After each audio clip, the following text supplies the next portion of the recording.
इस वीडियो में हम आपको कुरान पाक की दो अजीम और बाबरकत सूरतें सुनाने जा रहे हैं, सूरह यासीन और सूरह रहमान। अगर आप इन दोनों सूरतों को सिर्फ एक मरतबा भी दिल से सुन लें तो इंशाअल्लाह अल्लाह आपके बिगड़े हुए काम बनना शुरू हो जाएंगे। दोस्तों, सूरह यासीन को कुरान का दिल कहा जाता है और सूरह रहमान दिलों को सुकून देने वाली सूरत है। ये ऐसी बाबरकत सूरत है कि जिस नेक मकसद के लिए भी सुना जाए अल्लाह के हुक्म से वो मकसद पूरा हो जाता है। जिस घर में इन सूरतों की तिलावत होती है वहाँ बेशुमार बरकतें नाजिल होती हैं और अल्लाह ताला उस घर के लोगों को परेशानियों और मुसीबतों से महफूज रखता है। अगर आप रोज़ाना सूरह यासीन और सूरह रहमान सुनने का मामूल बना लें तो कामयाबी आपका मुक़द्दर बन सकती है। अगर आपको लगता है कि आपके घर या कारोबार पर किसी का नज़र है, रिज़्क़ में तंगी है, तो अपने घर या दुकान में इन सूरतों को चलाएं। इंशाअल्लाह बुरी नज़र, जादू और दिगर मनफी असरात ख़त्म हो जाएंगे और रिज़्क़ में बेपनाह बरकत होगी। याद रखें, इन सूरतों को सिर्फ सुनना है, लेकिन शर्त यह है सुनना शुरू करें तो मुकम्मल सुनें, अधूरा ना छोड़ें। अगर आप कुरान पाक से मोहब्बत करते हैं तो इस वीडियो को अभी लाइक करें। आखिर में दुआ है कि या अल्लाह, जो लोग सूरह यासीन और सूरह रहमान को मुकम्मल सुनते हैं अपनी रहमत से उनकी तमाम परेशानियां दूर फरमा, उनके बिगड़े हुए काम बना दे और उनकी जायज़ हाजात को पूरा फरमा। आमीन। दोस्तों, कमेंट में आमीन ज़रूर लिखें, क्या पता किसकी ज़ुबान से निकली दुआ कबूल हो जाए। आप अपने दिल में नेक मकसद रखकर इन मुबारक सूरतों को सुने। बिस्मिल्लाहिर्रहमानिर्रहीम। यासीन वल क़ुरआनिल हकीम इन्नका लमिनल मुरसलीन अला सिरातिन मुस्तक़ीम तंज़ीलल अज़ीज़िर रहीम लितुंज़िर क़ौमन मा उन्ज़िर आबाउहुम फहुम गाफ़िलून। लक़द हक़्क़ल क़ौलु अला अक्सरिहिम फहुम ला युमिनून। इन्ना जअलना फ़ी अअनाक़िहिम अग़लालन फ़हिय इलल अज़क़ान फ़हुम मुक़महून। वजअलना मिन बैन अयदीहिम सद्दन वमिन खल्फ़िहिम सद्दन फ़अग़शयनाहुम फ़हुम ला युबसिरून। वसवाउन अलैहिम अअंज़रतहुम अम लम तुंज़िरहुम ला युमिनून। इन्नमा तुंज़िरु मन इत्तबअ अज़्ज़िक्र व ख़शिय अर्रहमान बिल्ग़ैब फ़बश्शिरहु बिमग़फ़िरतिन व अज्रिन करीम। इन्ना नहनु नुह्यिल मौता व नक्तुबु मा क़द्दमू व आसारहुम व कुल्ल शैइन अहसयनाहु फ़ी इमामिन मुबीन। वضرب لهم مثلا أصحاب القرية إذ جاءها المرسلون إذ أرسلنا إليهم اثنين فكذبوهما فعززنا بثالث فقالوا إنا إليكم مرسلون. قالوا ما أنتم إلا بشر مثلنا وما أنزل الرحمن من شيء إن أنتم إلا تكذبون قالوا ربنا يعلم إنا إليكم لمرسلون وما علينا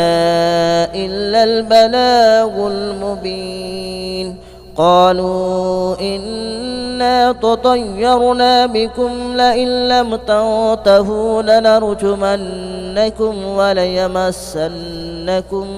منا عذاب أليم قالوا طائركم معكم أئن ذكرتم بل أنتم قوم مسرفون وجاء من أقصى المدينة رجل يسعى قال يا قوم اتبعوا المرسلين اتبعوا من لا يسألكم أجرا وهم مهتدون وما لي لا أعبد الذي فطرني وإليه ترجعون أأتخذ من دونه آلهة إن يردني الرحمن بضر لا تغن عني شفاءتهم شيئا ولا ينقذون إني إذا لفي ضلال مبين إني آمنت بربكم فاسمعون قيل ادخل الجنة قال يا ليت قومي يعلمون بما غفر لي ربي وجعلني من المكرمين وما أنزلنا على قومه من بعده من جود من السماء وما كنا منزلين إن كانت إلا صيحة واحدة فإذا هم خامدون يا حسرة على العباد ما يأتيهم من رسول إلا كانوا به يستهزئون ألم يروا كم أهلكنا قبلهم من القرون أنهم إليهم لا يرجعون وإن كل لما جميع لدينا محضرون وآية لهم الأرض الميتة أحييناها وأخرجنا منها حبا فمنه يأكلون وجعلنا فيها جنات من نخيل وأعناب وفجرنا فيها من العيون ليأكلوا من ثمره وما عملته أيديهم أفلا يشكرون سبحان الذي خلق الأزواج كلها مما تنبت الأرض ومن أنفسهم ومما لا يعلمون وآية لهم الليل نسلخ منه النهار فإذا هم مظلمون والشمس تجري لمستقر لها ذلك تقدير العزيز العليم والقمر قدرناه منازل حتى عاد كالعرجون القديم لا الشمس ينبغي لها أن تدرك القمر ولا الليل سابق النهار وكل في فلك يسبحون وآية لهم ألا حملنا ذريتهم في الفلك المشحون وخلقنا لهم من مثله ما يركبون وإن نشأ نغرقهم فلا صريخ لهم ولا هم ينقذون إلا رحمة منا ومتاعا إلى حين وإذا قيل لهم اتقوا ما بين أيديكم وما خلفكم لعلكم ترحمون وما تأتيهم من آية من آيات ربهم إلا كانوا عنها معرضين وإذا قيل لهم أنفقوا مما رزقكم الله قال الذين كفروا للذين آمنوا أنطعم من لو يشاء الله أطعمه إن أنتم إلا في ضلال مبين ويقولون متى هذا الوعد إن كنتم صادقين ما ينظرون إلا صيحة واحدة تأخذهم وهم يخصمون فلا يستطيعون توصية ولا إلى أهلهم يرجعون ونفخ في الصور فإذا هم من الأجداث إلى ربهم ينسلون قالوا يا ويلنا من بعثنا من مرقدنا هذا ما وعد الرحمن وصدق المرسلون إن كانت إلا صيحة واحدة فإذا هم جميع لدينا محضرون فاليوم لا تظلم نفس شيئا ولا تجزون إلا ما كنتم تعملون إن أصحاب الجنة اليوم في شغل فاكهون هم وأزواجهم في ظلال على الأرائك متكئون لهم فيها فاكهة ولهم ما يدعون سلام قولا من رب رحيم وامتازوا اليوم أيها المجرمون ألم أعهد إليكم يا بني آدم ألا تعبدوا الشيطان ألم أعهد إليكم يا بني آدم ألا تعبدوا الشيطان إنه لكم عدو مبين وأن اعبدوني هذا صراط مستقيم ولقد أضل منكم جبلا كثيرا أفلم تكونوا تعقلون هذه جهنم التي كنتم توعدون اصلوها اليوم بما كنتم تكفرون اليوم نختم على أفواههم وتكلمنا أيديهم وتشهد أرجلهم بما كانوا يكسبون ولو نشاء لطمسنا على أعينهم فاستبقوا الصراط فأنى يبصرون ولو نشاء لمسخناهم على مكانتهم فما استطاعوا مضيا ولا يرجعون ومن نعمره ننكسه في الخلق أفلا يعقلون وما علمناه الشعر وما ينبغي له إن هو إلا ذكر وقرآن مبين لينذر من كان حيا ويحق القول على الكافرين أولم يروا أنا خلقنا لهم مما عملت أيدينا أنعاما فهم لها مالكون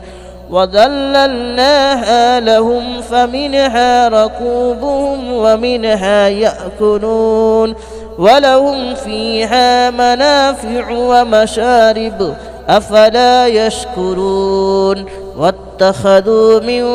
دون الله آلهة لعلهم ينصرون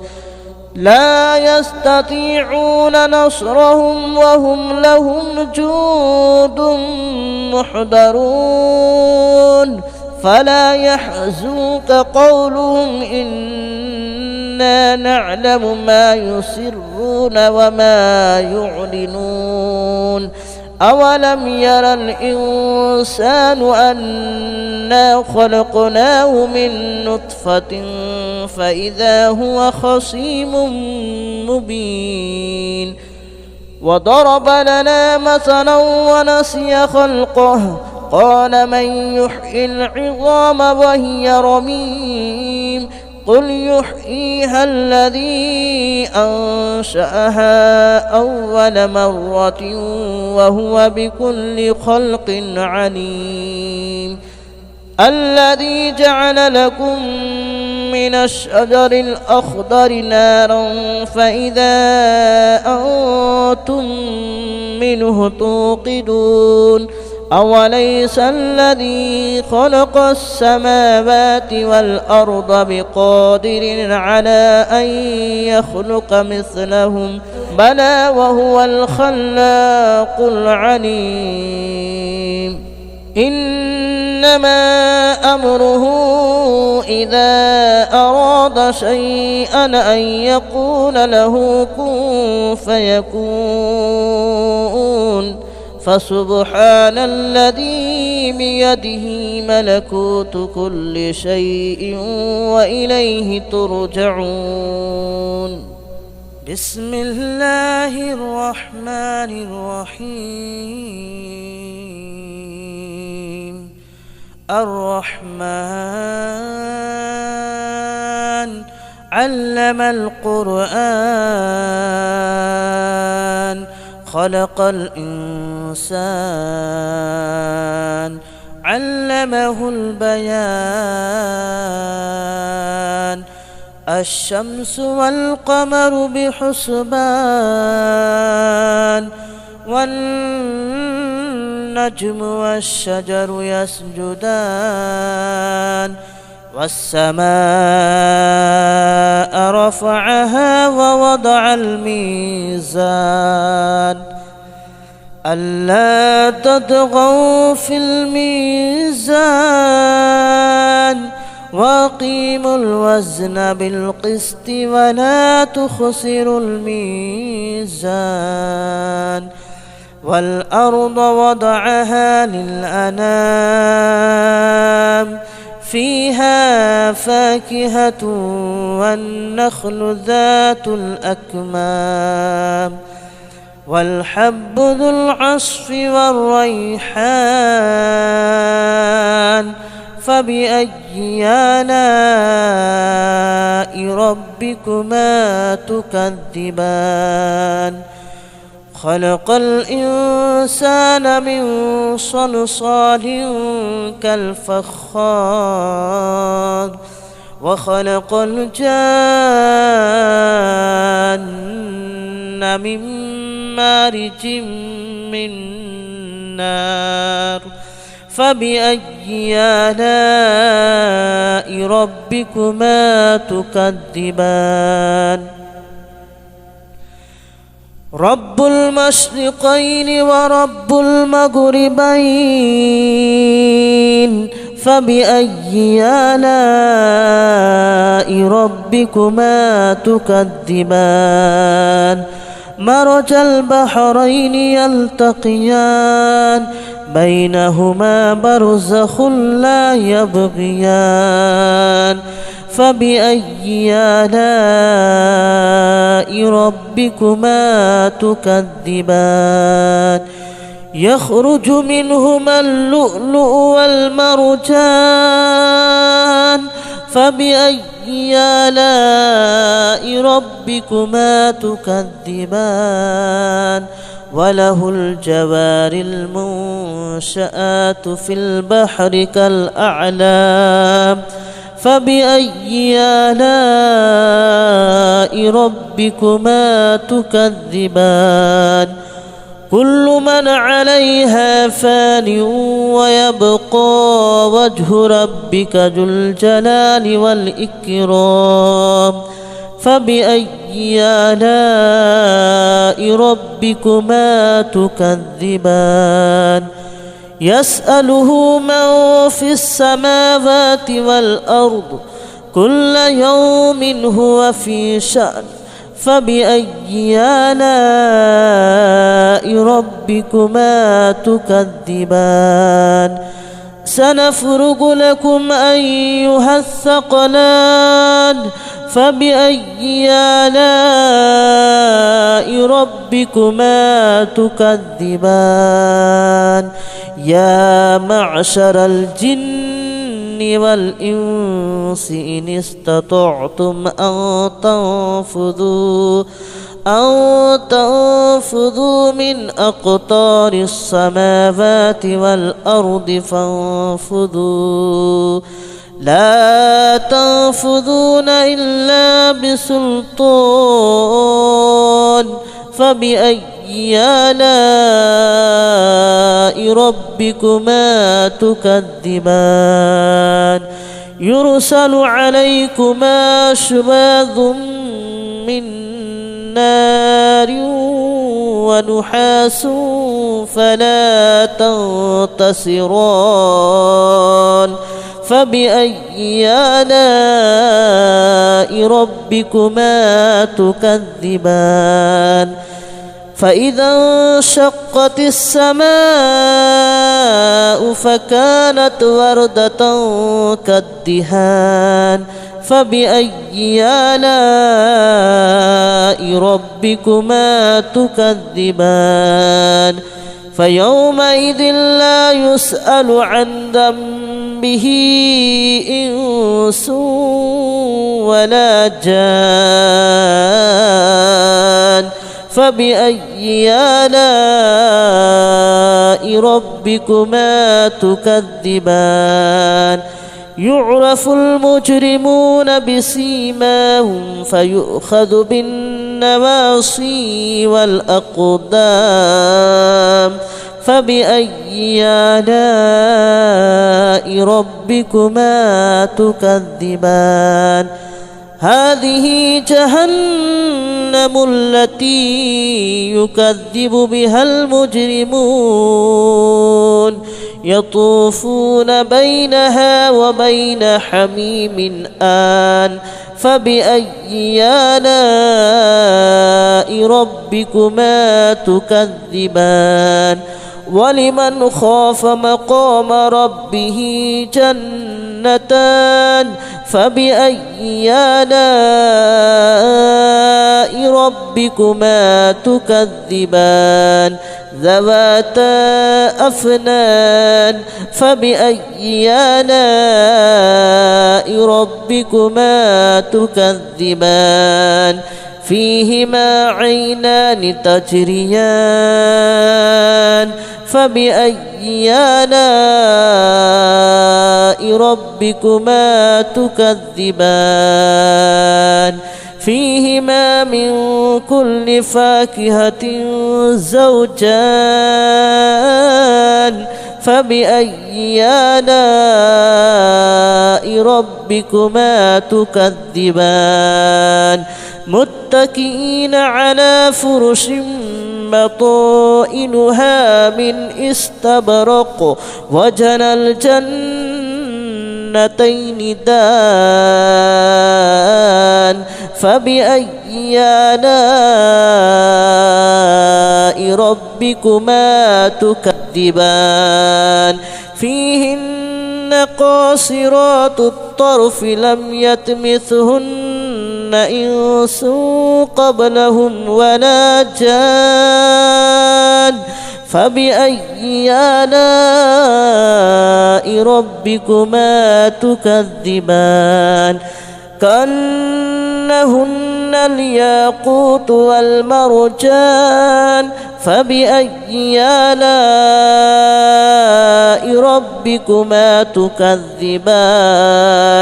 هل جزاء الإحسان إلا الإحسان فبأي آلاء ربكما تكذبان ومن دونهما جنتان فبأي آلاء ربكما تكذبان مدهامتان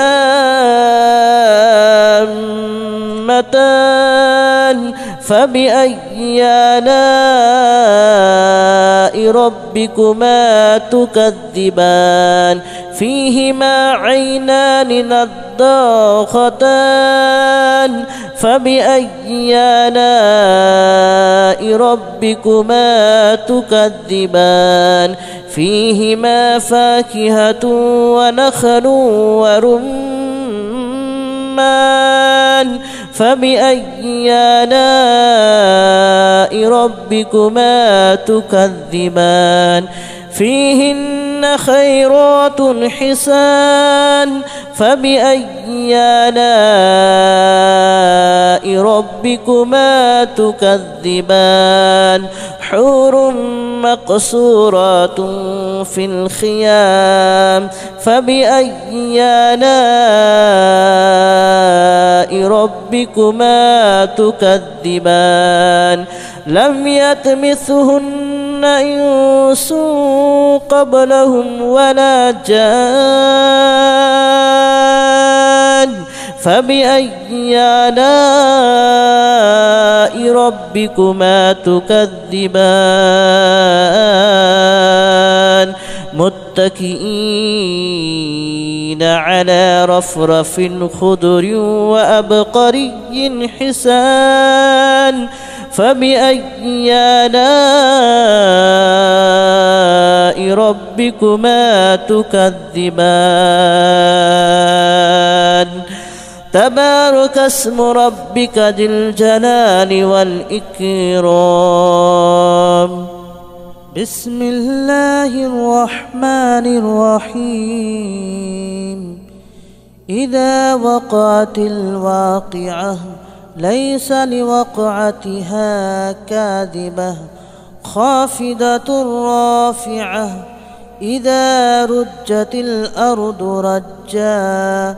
وبست الجبال بسا فكانت هباء منبثا وكنتم أزواجا ثلاثة فأصحاب الميمنة ما أصحاب الميمنة وأصحاب المشأمة ما أصحاب المشأمة والسابقون السابقون أولئك المقربون في جنات النعيم ثلة من الأولين وقليل من الآخرين على سرر موضونة متكئين عليها متقابلين يطوف عليهم ولدان مخلدون بأكواب وأباريق وكأس من معين لا يصدعون عنها ولا ينزفون وفاكهة مما يتخيرون ولحم طير مما يشتهون وحور عين كأمثال اللؤلؤ المكنون جزاء بما كانوا يعملون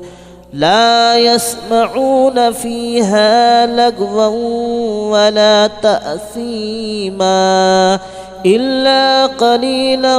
سلاما سلاما وأصحاب اليمين ما أصحاب اليمين في سدر مخدود وطلح منضود وظل ممدود وماء مسكوب وفاكهة كثيرة لا مقطوعة ولا ممنوعة وفرش مرفوعة إنا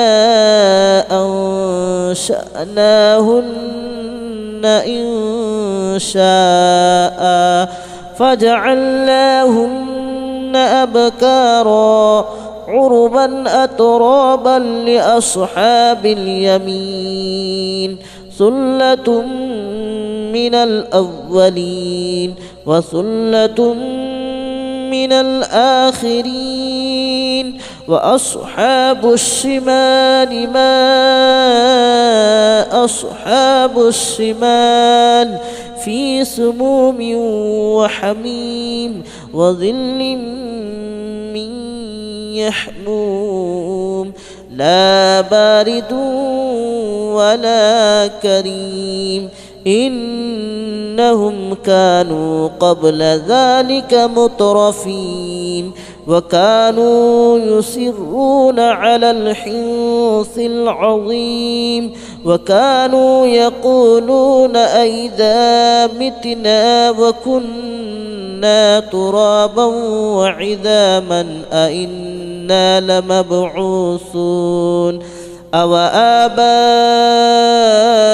الأولون قل إن الأولين والآخرين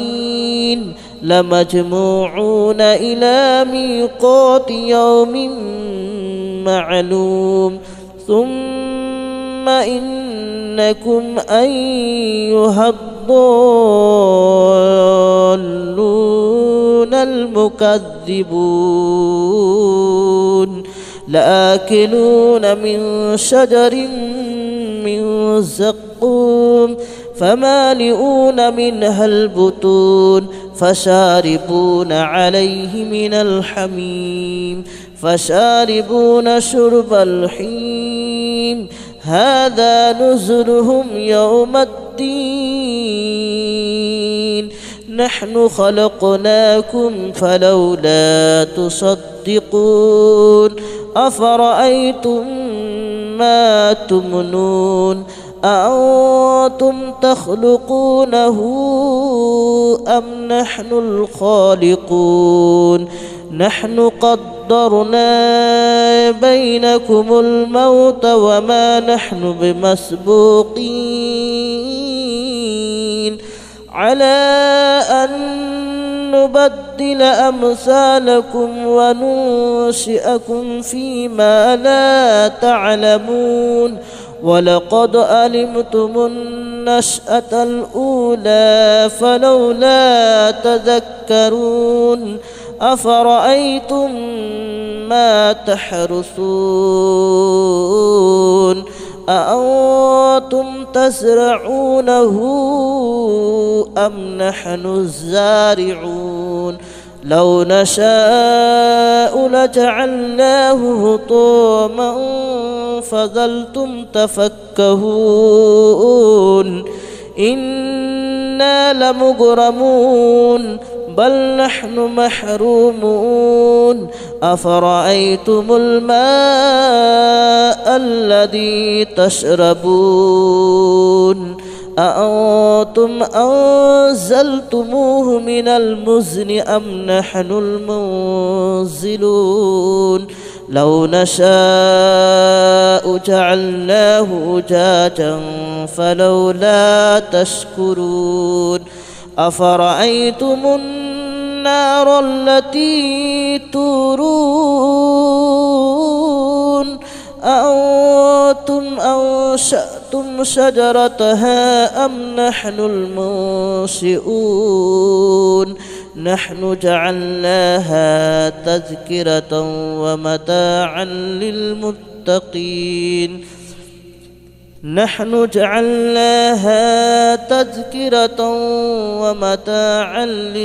للمقوين فسبح باسم ربك العظيم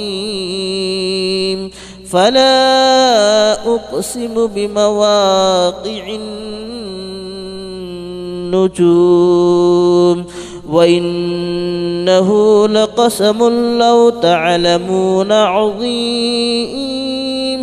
إنه لقرآن كريم في كتاب مكنون لا يمسه إلا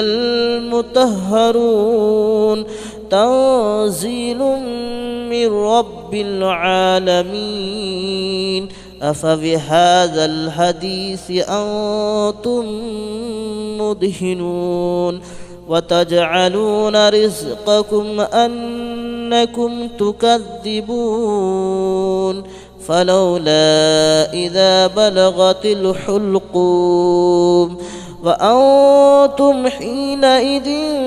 تنظرون ونحن أقرب إليه منكم ولكن لا تبصرون فلولا إن كنتم غير مدينين ترجعونها إن كنتم صادقين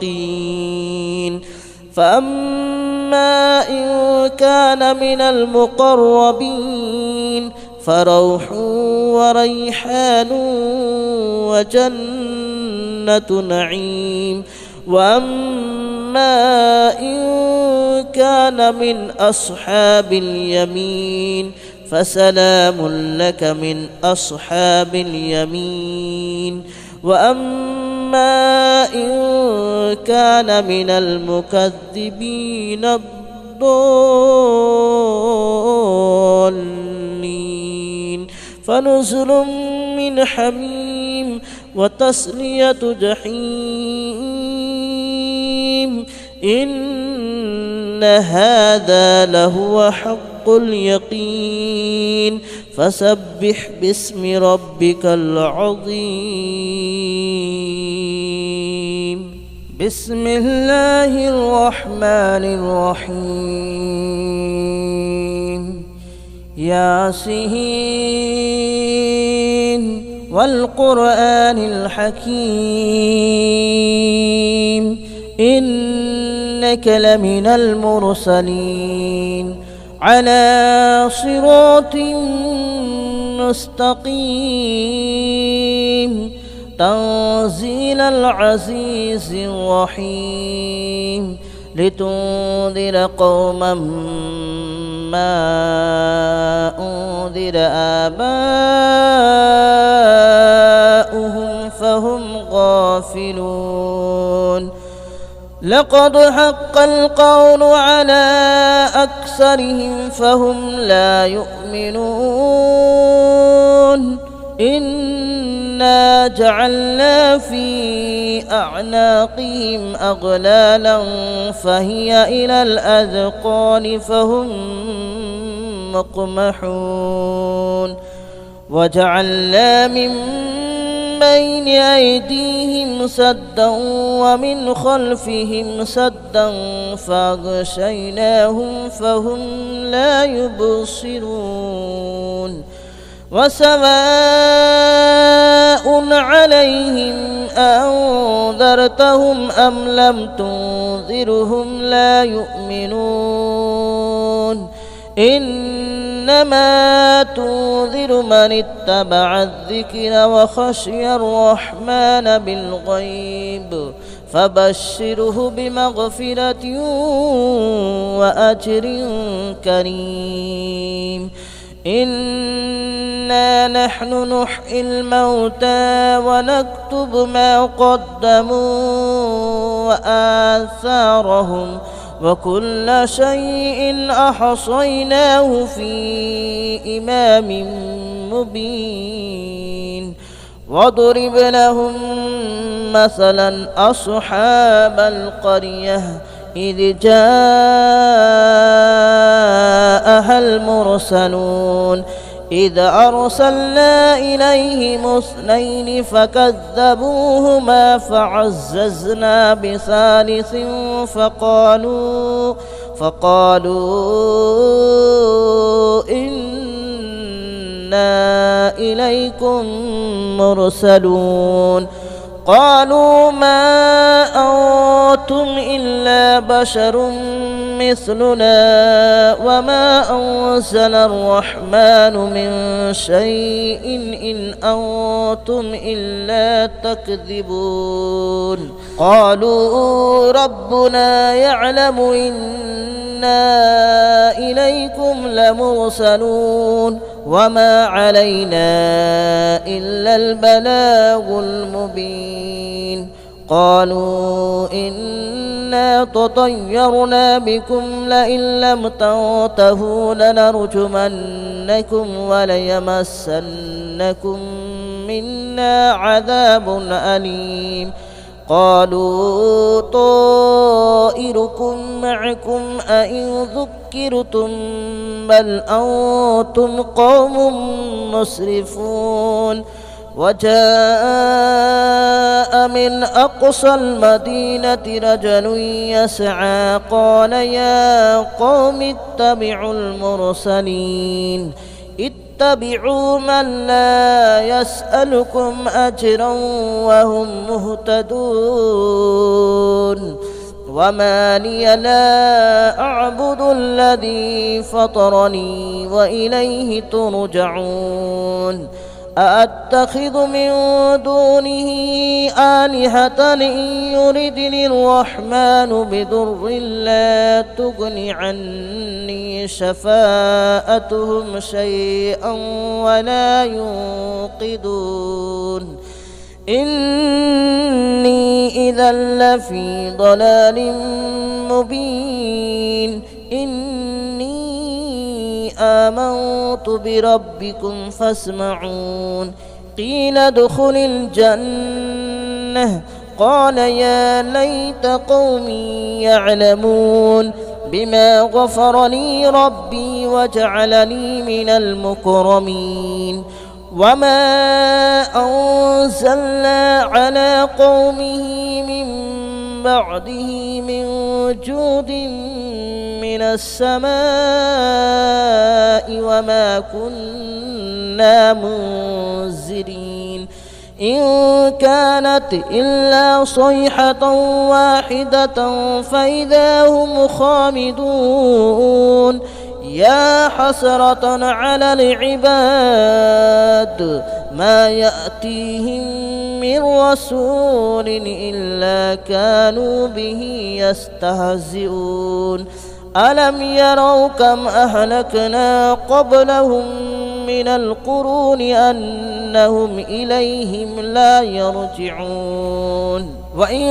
كل لما جميع لدينا محضرون. وآية لهم الأرض الميتة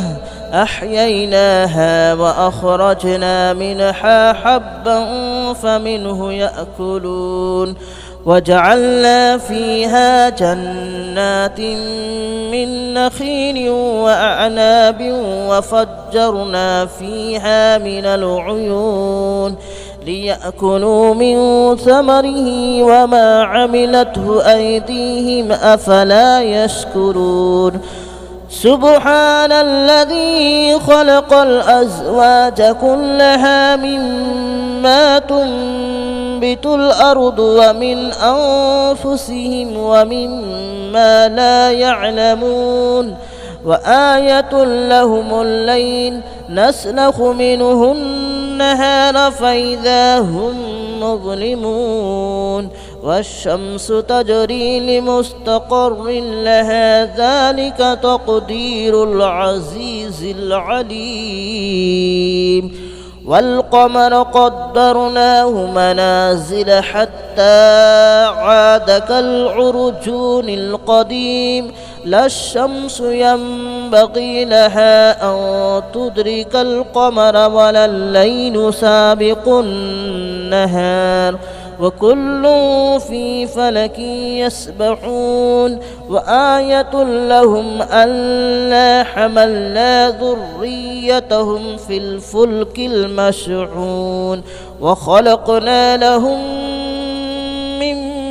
مثله ما يركبون وإن نشأ نغرقهم فلا صريخ لهم ولا هم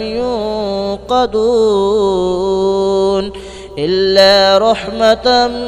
منا ومتاعا إلى حين وإذا قيل لهم اتقوا ما بين أيديكم وما خلفكم لعلكم ترحمون وما تأتيهم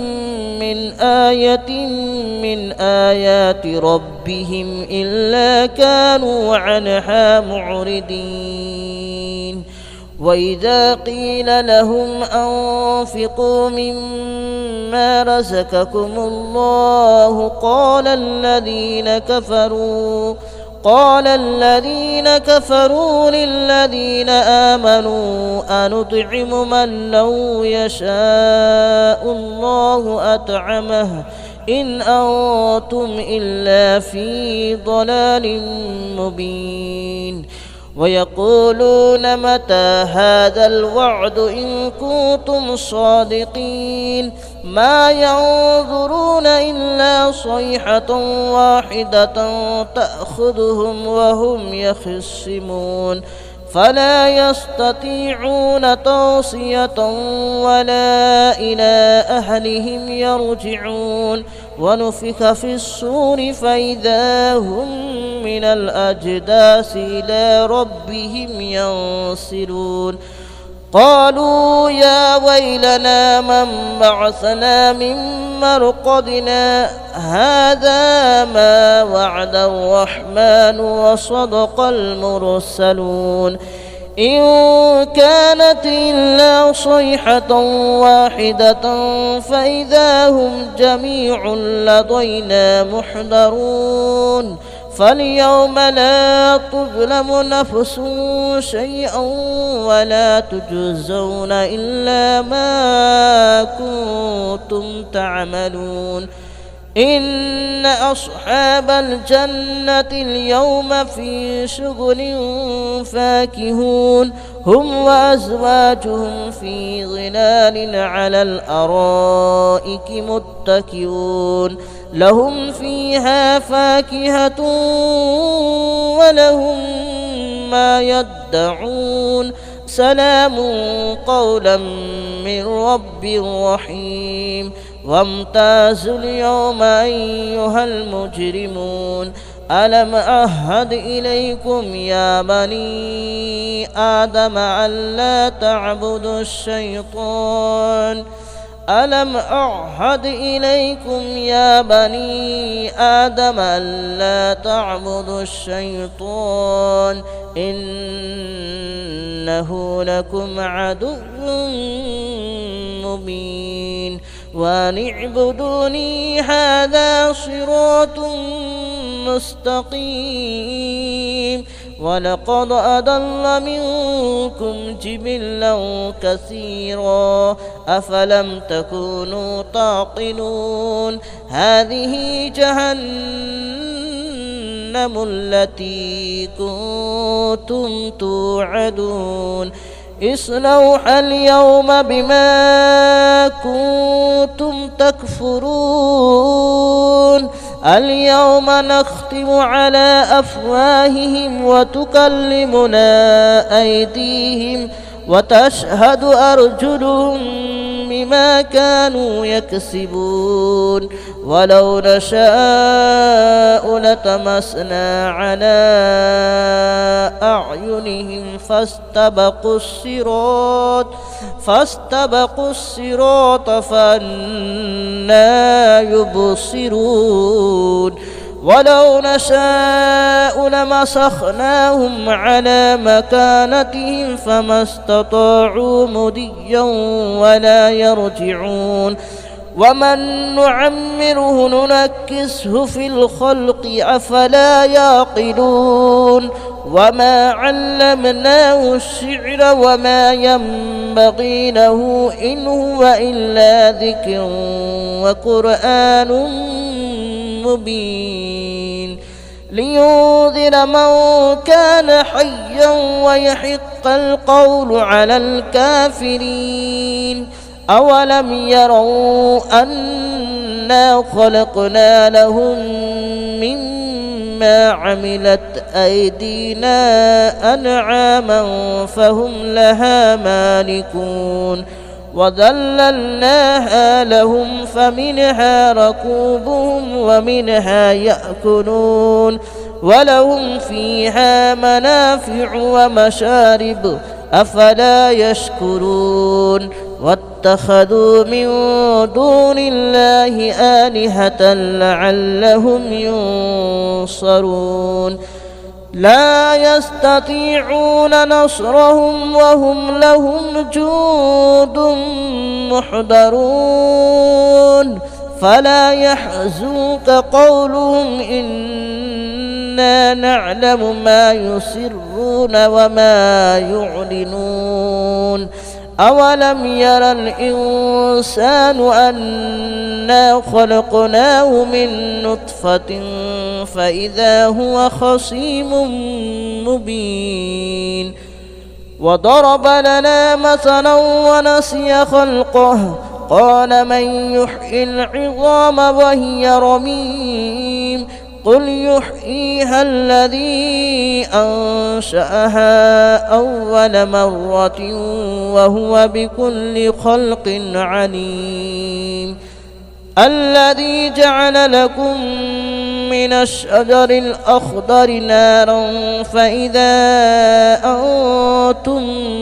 منه توقدون أوليس الذي خلق السماوات والأرض بقادر على أن يخلق مثلهم بلى وهو الخلاق العليم إنما أمره إذا أراد شيئا أن يقول له كن فيكون فسبحان الذي بيده ملكوت كل شيء وإليه ترجعون بسم الله الرحمن الرحيم الرحمن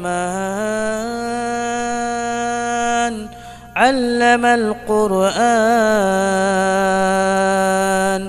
خلق الإنسان علمه البيان الشمس والقمر بحسبان والنجم والشجر يسجدان والسماء رفعها ووضع الميزان ألا تطغوا في الميزان وأقيموا الوزن بالقسط ولا تخسروا الميزان والأرض وضعها للأنام فيها فاكهة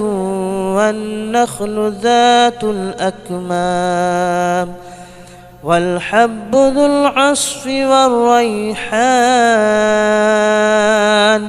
فبأي آلاء ربكما تكذبان خلق الإنسان من صلصال كالفخار وخلق الجان من مارج من نار فبأي آلاء ربكما تكذبان رب المشرقين ورب المغربين فبأي آلاء ربكما تكذبان مرج البحرين يلتقيان بينهما برزخ لا يبغيان فبأي آلاء ربكما تكذبان يخرج منهما اللؤلؤ والمرجان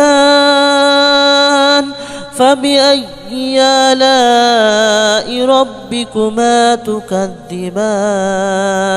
وله الجوار المنشآت في البحر كالأعلام فبأي آلاء ربكما تكذبان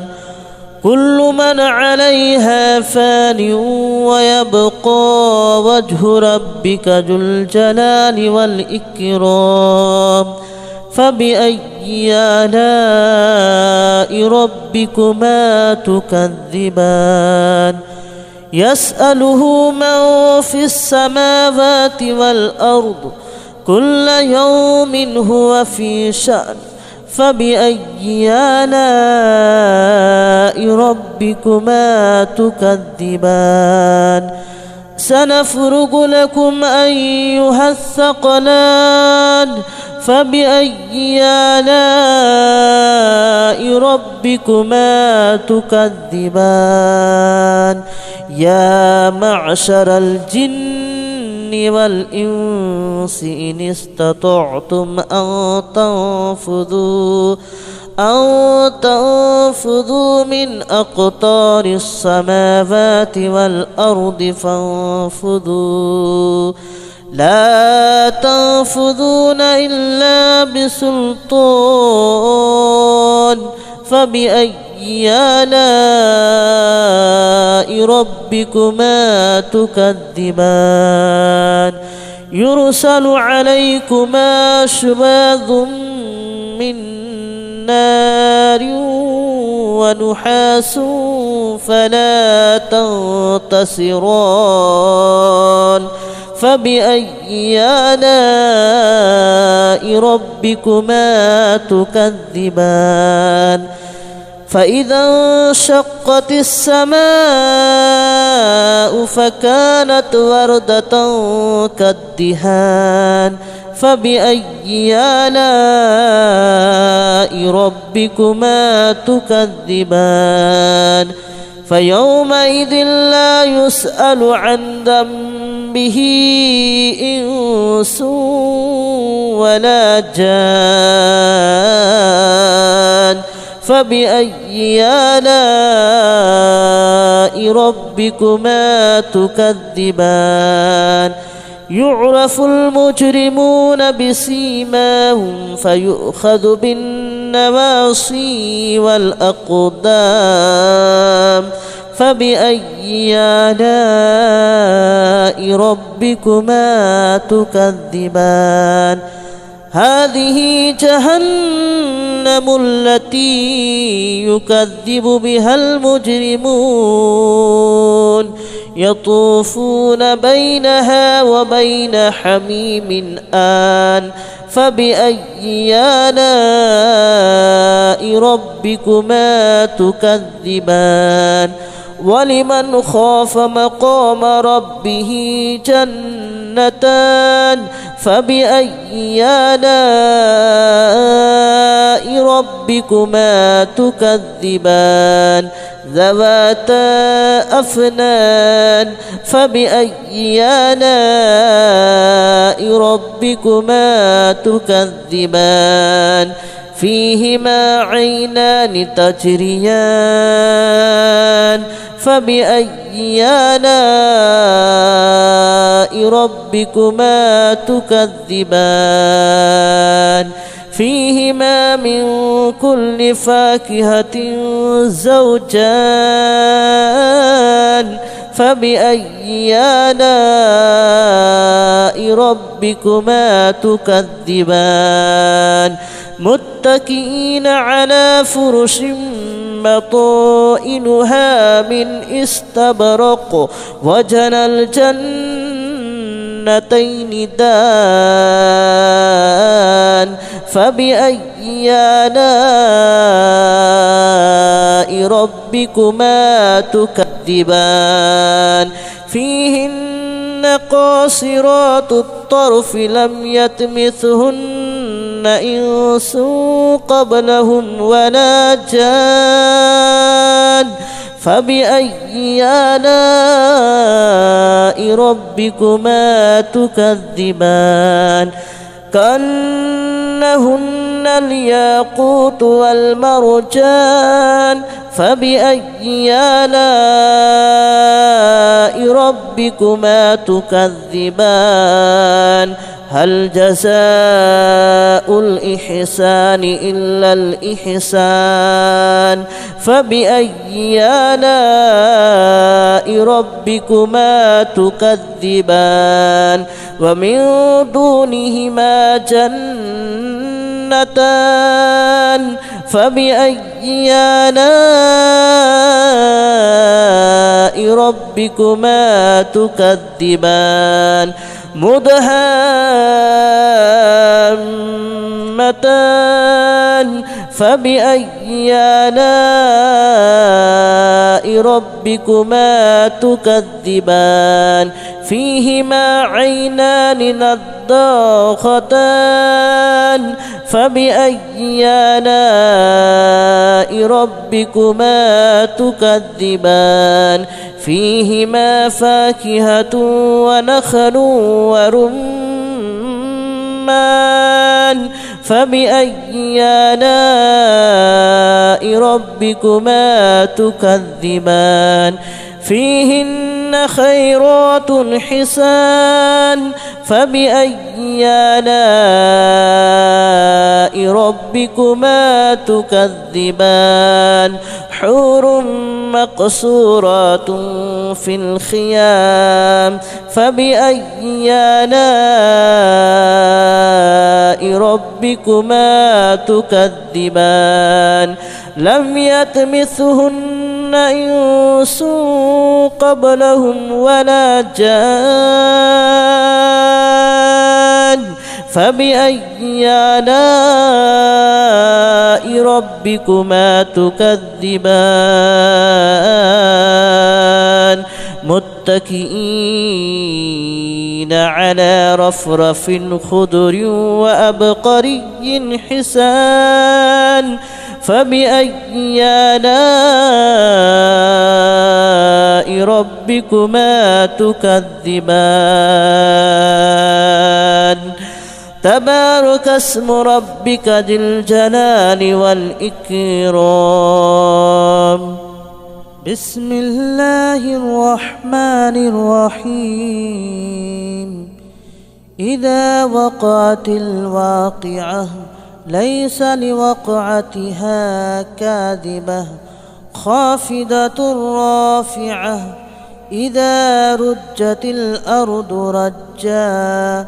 وبست الجبال بسا فكانت هباء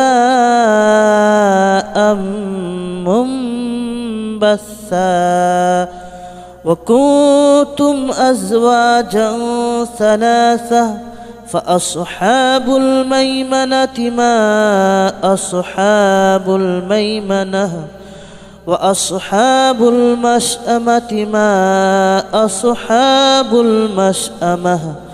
والسابقون السابقون أولئك المقربون في جنات النعيم ثلة من الأولين وقليل من الآخرين على سرر موضونة متكئين عليها متقابلين يطوف عليهم ولدان مخلدون بأكواب وأباريق وكأس من معين لا يصدعون عنها ولا ينزفون وفاكهة مما يتخيرون ولحم طير مما يشتهون وحور عين كأمثال اللؤلؤ المكنون جزاء بما كانوا يعملون لا يسمعون فيها لغوا ولا تأثيما إلا قليلا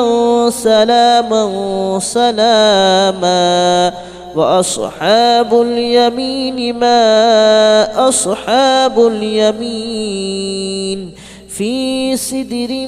مخدود وطلح منضود وظل ممدود وماء مسكوب وفاكهة كثيرة لا مقطوعة ولا ممنوعة وفرش مرفوعة إنا أنشأناهن إن شاء فجعلناهن أبكارا عربا أترابا لأصحاب اليمين ثلة من الأولين وثلة من الآخرين وأصحاب الشمال ما أصحاب الشمال في سموم وحميم وظل من يحموم لا بارد ولا كريم إنهم كانوا قبل ذلك مترفين وكانوا يصرون على الحنث العظيم وكانوا يقولون أئذا متنا وكنا ترابا وعظاما أئنا لمبعوثون أو آباؤنا الأولون قل إن الأولين والآخرين لمجموعون إلى ميقات يوم معلوم ثم إنكم أيها الضالون المكذبون لآكلون من شجر من زقوم فمالئون منها البطون فشاربون عليه من الحميم فشاربون شرب الحميم هذا نزلهم يوم الدين نحن خلقناكم فلولا تصدقون أفرأيتم ما تمنون أأنتم تخلقونه أم نحن الخالقون نحن قدرنا بينكم الموت وما نحن بمسبوقين على أن نبدل أمثالكم وننشئكم فيما لا تعلمون ولقد علمتم النشأة الأولى فلولا تذكرون أفرأيتم ما تحرثون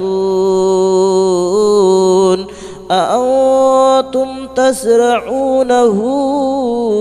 أم نحن الزارعون لو نشاء لجعلناه هطاما فظلتم تفكهون إنا لمغرمون بل نحن محرومون أفرأيتم الماء الذي تشربون أأنتم أنزلتموه من المزن أم نحن المنزلون لو نشاء جعلناه أجاجا فلولا تشكرون أفرأيتم النار التي تورون أأنتم أنشأتم شجرتها أم نحن المنشئون نحن جعلناها تذكرة ومتاعا للمتقين نحن جعلناها تذكرة ومتاعا للمقوين فسبح باسم ربك العظيم فلا أقسم بمواقع النجوم وإنه لقسم لو تعلمون عظيم إنه لقرآن كريم في كتاب مكنون لا يمسه إلا المطهرون تنزيل من رب العالمين أفبهذا الحديث أنتم مدهنون وتجعلون رزقكم أنكم تكذبون فلولا إذا بلغت الحلقوم وأنتم حينئذ تنظرون ونحن أقرب إليه منكم ولكن لا تبصرون فلولا إن كنتم غير مدينين ترجعونها إن كنتم صادقين فأما إن كان من المقربين فروح وريحان وجنة نعيم وأما إن كان من أصحاب اليمين فسلام لك من أصحاب اليمين وأما إن كان من المكذبين الضالين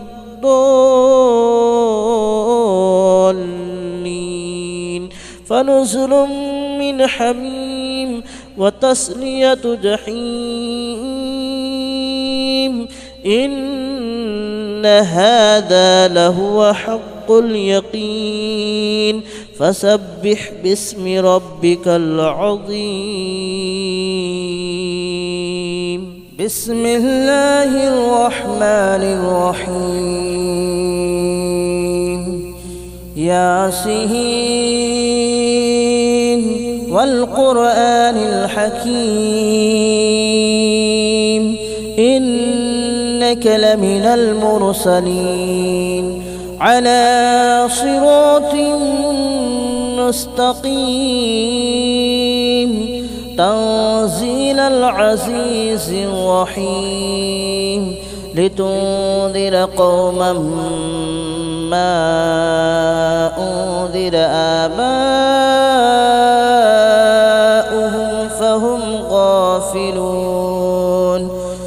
لقد حق القول على أكثرهم فهم لا يؤمنون إنا جعلنا في أعناقهم أغلالا فهي إلى الأذقان فهم مقمحون وجعلنا من بين أيديهم سدا ومن خلفهم سدا فأغشيناهم فهم لا يبصرون وسواء عليهم أنذرتهم أم لم تنذرهم لا يؤمنون إنما تنذر من اتبع الذكر وخشي الرحمن بالغيب فبشره بمغفرة وأجر كريم إنا نحن نحيي الموتى ونكتب ما قدموا وآثارهم وكل شيء أحصيناه في إمام مبين واضرب لهم مثلا أصحاب القرية إذ جاءها المرسلون إذ أرسلنا إليهم اثنين فكذبوهما فعززنا بثالث فقالوا إنا إليكم مرسلون قالوا ما أنتم إلا بشر مثلنا وما أنزل الرحمن من شيء إن أنتم إلا تكذبون قالوا ربنا يعلم إنا إليكم لمرسلون وما علينا إلا البلاغ المبين قالوا إنا تطيرنا بكم لئن لم تنتهوا لنرجمنكم وليمسنكم منا عذاب أليم قالوا طائركم معكم أئن ذكرتم بل أنتم قوم مسرفون وجاء من أقصى المدينة رجل يسعى قال يا قوم اتبعوا المرسلين اتبعوا من لا يسألكم أجرا وهم مهتدون وما لي لا أعبد الذي فطرني وإليه ترجعون أأتخذ من دونه آلهة إن يردني الرحمن بضر لا تغن عني شفاءتهم شيئا ولا ينقذون إني إذا لفي ضلال مبين آمنت بربكم فاسمعون قيل ادخل الجنة قال يا ليت قومي يعلمون بما غفر لي ربي وجعلني من المكرمين وما أنزلنا على قومه من بعده من جود من السماء وما كنا منزلين إن كانت إلا صيحة واحدة فإذا هم خامدون يا حسرة على العباد ما يأتيهم من رسول إلا كانوا به يستهزئون ألم يروا كم أهلكنا قبلهم من القرون أنهم إليهم لا يرجعون وإن كل لما جميع لدينا محضرون وآية لهم الأرض الميتة أحييناها وأخرجنا منها حبا فمنه يأكلون وجعلنا فيها جنات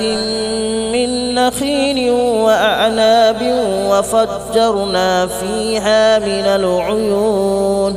ليأكلوا من ثمره وما عملته أيديهم أفلا يشكرون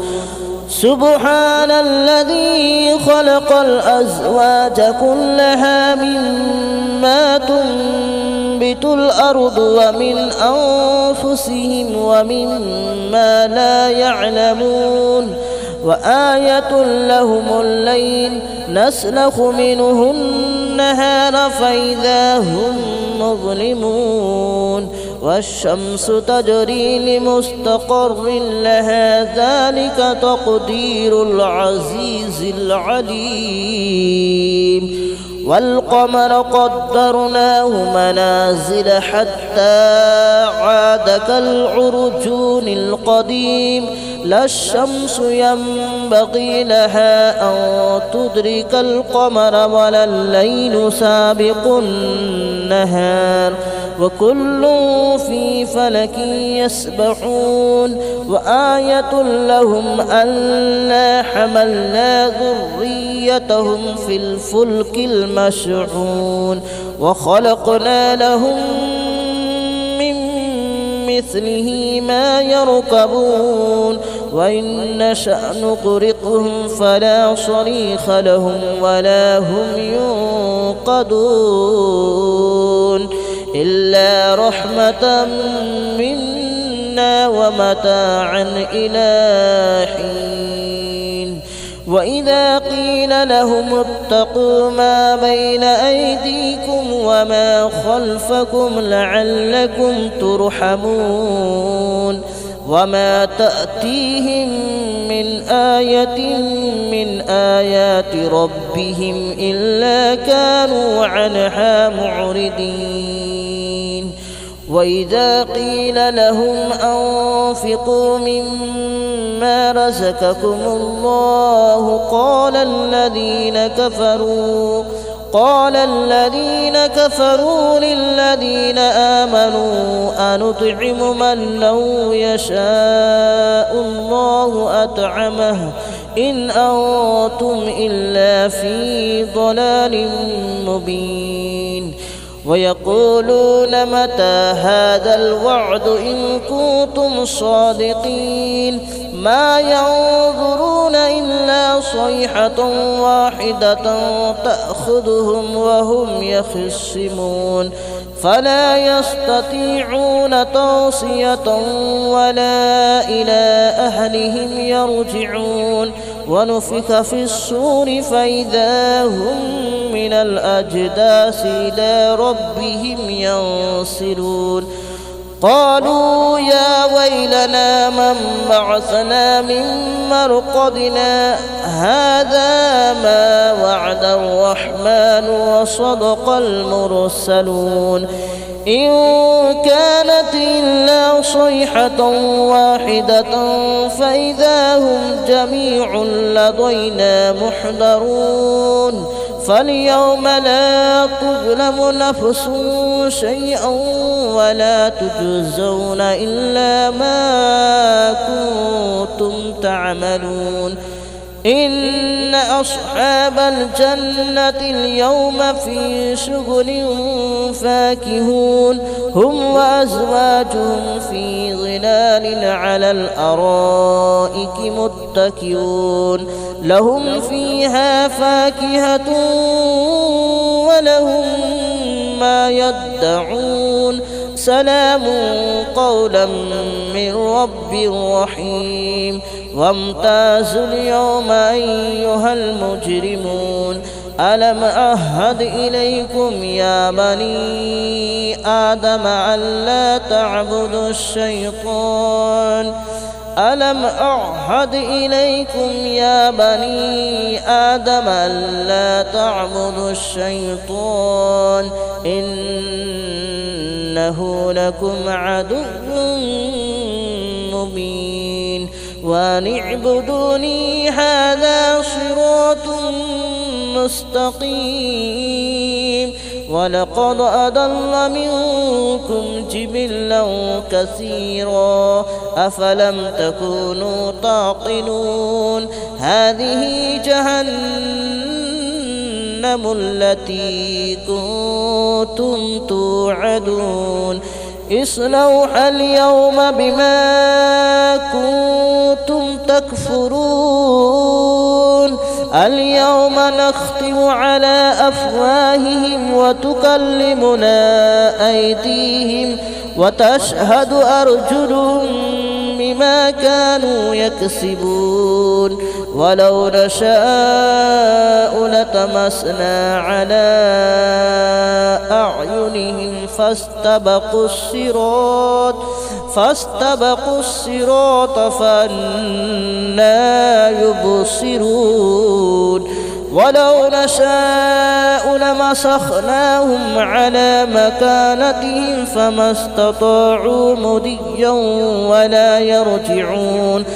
ومن نعمره ننكسه في الخلق أفلا يعقلون وما علمناه الشعر وما ينبغي له إن هو إلا ذكر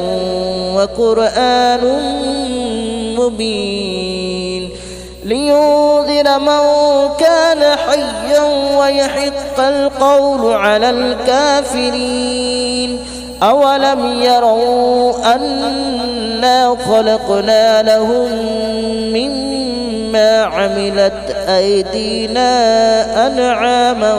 فهم لها مالكون وذللناها لهم فمنها ركوبهم ومنها يأكلون ولهم فيها منافع ومشارب أفلا يشكرون واتخذوا من دون الله آلهة لعلهم ينصرون لا يستطيعون نصرهم وهم لهم جند محضرون فلا يحزنك قولهم إنا نعلم ما يسرون وما يعلنون أولم يرى الإنسان أنا خلقناه من نطفة فإذا هو خصيم مبين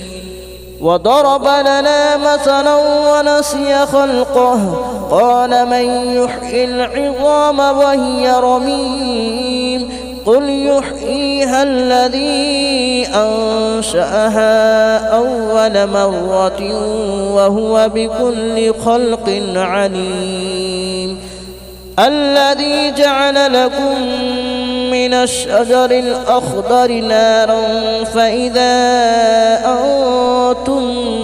منه توقدون أوليس الذي خلق السماوات والأرض بقادر على أن يخلق مثلهم بلى وهو الخلاق العليم إنما أمره إذا أراد شيئا أن يقول له كن فيكون فسبحان الذي بيده ملكوت كل شيء وإليه ترجعون بسم الله الرحمن الرحيم الرحمن علم القرآن خلق الإنسان علمه البيان الشمس والقمر بحسبان والنجم والشجر يسجدان والسماء رفعها ووضع الميزان